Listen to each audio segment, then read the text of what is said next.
તાપીની 25 મંડળીનો દંડ માફ કરાવવા ડિરેક્ટરો મેદાને વ્યારામાં રેલી યોજીને કલેક્ટરને આવેદનપત્ર આપ્યું. ચેરમેને 25 મંડળીને 3.25 કરોડનો દંડ ફટકાર્યો હતો. મહારાષ્ટ્રથી દૂધ લાવીને ભેળસેળ કરવાનો આરોપ. કોંગ્રેસ અને ભાજપ પ્રેરિત 4 ડિરેક્ટર્સની રજૂઆત. 3.25 કરોડનો દંડ માફ કરવા ડિરેક્ટરોની માંગ. તો વ્યારામાં રેલી યોજીને આ દંડ માફ કરવા માટે વિરોધ કરવામાં આવ્યો હતો. 3.25 કરોડ એટલે કે 3.25 કરોડનો દંડ ફટકારવામાં આવ્યો છે. મહારાષ્ટ્રથી દૂધ લાવીને ભેળસેળ કરવાનો આરોપ લગાવવામાં આવ્યો છે.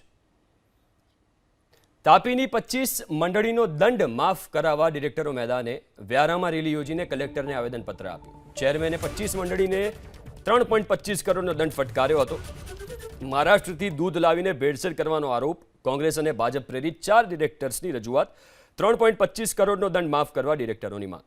તો વ્યારામાં રેલી યોજીને આ દંડ માફ કરવા માટે વિરોધ કરવામાં આવ્યો હતો. 3.25 કરોડ એટલે કે 3.25 કરોડનો દંડ ફટકારવામાં આવ્યો છે. મહારાષ્ટ્રથી દૂધ લાવીને ભેળસેળ કરવાનો આરોપ લગાવવામાં આવ્યો છે.